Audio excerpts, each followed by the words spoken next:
the ultimate goal that these people have in mind is the goal to create a one world government run by the banking industry, run by the bankers, and they're doing it in sections. The European currency, the euro, and the European Constitution is one part of it.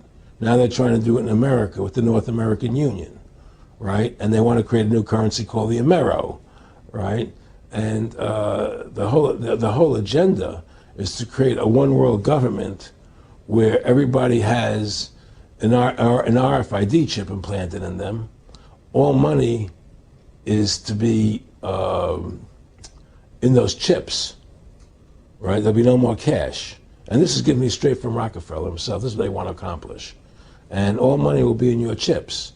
And so instead of having cash, anytime you have money in your chip, they can take out whatever they want to take out whenever they want to. If they say you owe us this much money in taxes, they just deduct it out of your chip digitally. Total control. Total control. And if you're like me or you, and you're protesting what they're doing, they can just turn off your chip. And you have nothing. You can't buy food. You can't do anything. It's total control of the people. And that chip's connected to a database that has your purchasing records, what you do, what everything, you sell. Everything is in there, you know? And so they want a one world government controlled by them, everybody being chipped, all your money in those chips, and they control the chips, and they control people. And you become a slave. You become a serf to these people. That's their goal. That's their intentions. Eric, can you be specific about when you met Rockefeller, how it happened in these discussions? I met Rockefeller through a female attorney I knew who called me up one day and said, one of the Rockefellers would like to meet you. I had made a video called Mad as Hell, and he'd seen the video and wanted to meet me and knew I was running for governor of Nevada. So sure, I'd love to meet him. And I met him, and I liked him, and he was a very, very smart man. And we used to talk and share ideas and thoughts.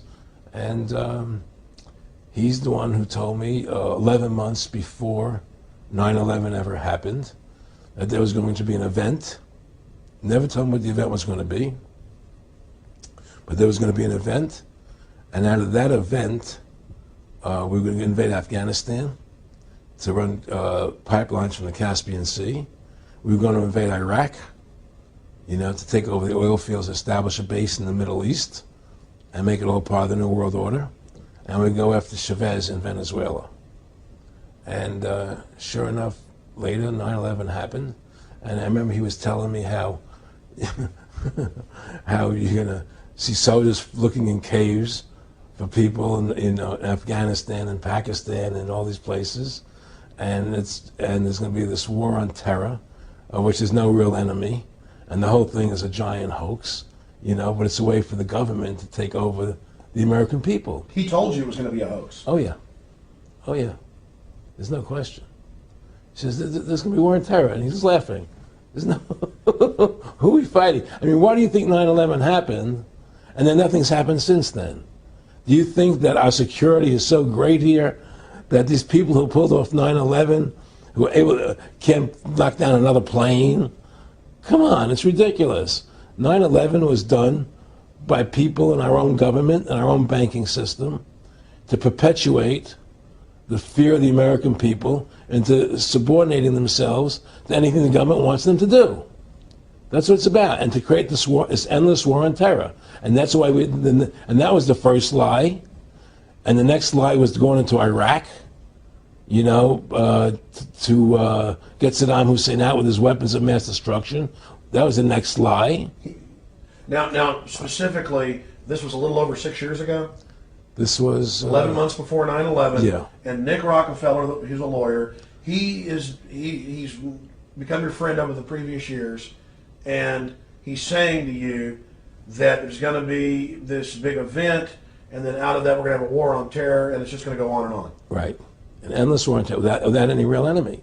That you can never, so you can never define a winner. And did he say that it's going to be perfect because you can't define an enemy? It just goes on and on? Yeah, because you can't define a winner.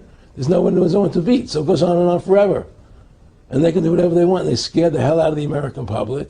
Look, this whole war on terror is a fraud.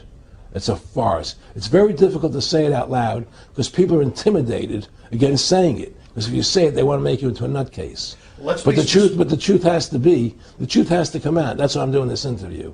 The fact of the matter happens to be that the whole war on terror is a fraud. It's a farce. Yeah, there's a war going on in Iraq because we invaded Iraq.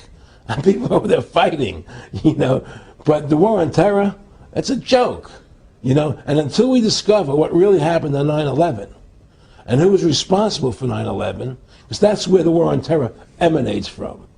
That's where it comes from. It was 9/11 that allowed this war on terror to begin. And until we get to the bottom root of 9/11, the truth of 9/11, we'll never know about the war on terror. Aaron, you said that he was, and I think it's important, and I know this about the Rockefellers from Dr. Dennis Cuddy and many others who literally, you'll be 20 years old in a lunch line at college, and no, there's David Rockefeller. And they're experts at recruiting and getting what they call players, and that clearly he was, I want to make it specific and just get you to reiterate what you said last night about you got 30% of the vote, you were having an effect, you made mad as hell, they knew that you'd started the Constitution Party, they knew that you were somebody who was taking action and getting things done, you'd already made some big films, had a lot of other successes, right. So they were trying to recruit you, and didn't it come down to the point of, hey, we are here to recruit you, and don't worry, your chip's going to say, don't mess with us, this guy's don't touch. Yeah, yes, that did happen. I was definitely being recruited, but it's more subtle than that. Well, in your words, just go through the process, and then what he said to you. Well, what it is remember, we were friends, and we used to go to my house a lot, we'd have dinner, we'd talk, and he'd tell me about business investments I get involved in, or they would help me with this business investment or that business investment. And was I interested in joining the Council on Foreign Relations? I would have to get a letter to join them, but was I interested in that? And, just stuff, leading you on. And I used to say to him that I never really did that because that wasn't where I was coming from. As much as I like you, Nick, your ways and my ways, we're on the opposite side of the fence. I don't believe in enslaving people, And he would come back with, oh, I do? Or? Well, it would be more like, It's better for them. Well, it's more like, how do I put it? It was like, what do you care about them? What do you care about those people? What difference does it make to you? Take care of your own life. Do the best you can for you and your family. What do the rest of the people mean to you? They don't mean anything to you. They're just serfs. They're just people. It was just a lack of caring, and that's just not who I was. It was just sort of like cold, it was just like cold, and I used to say to him, what's the point of all this? You have all the money in the world you need. You have all the power you need. What's the point? What's the end goal? And he said the end goal is to get everybody chipped, to control the whole society, to have the bankers, the elite people, the bankers and some governor controlling the world. And I said, do all the people in the Council on Foreign Relations believe this way you do? He said, no.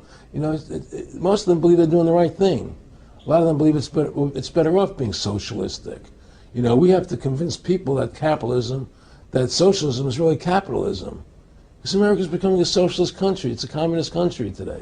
Well, one of the things they told me was that he was at the house one night, and we were talking, and he started laughing. He said, Aaron, what do you think women's liberation was about?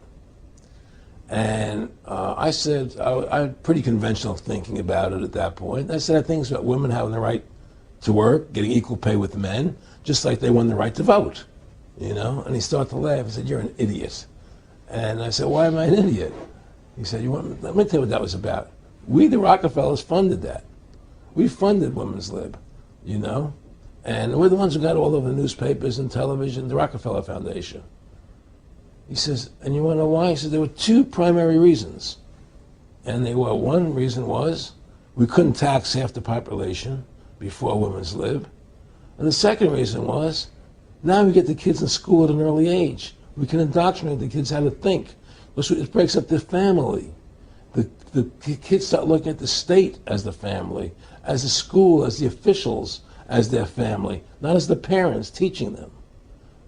And so those are the two primary reasons for women's lib, which I thought up to that point was a noble thing. You know, when I saw their intentions behind it, where they were coming from when they created it, the thought of it, I saw the evil behind what I thought was a noble adventure.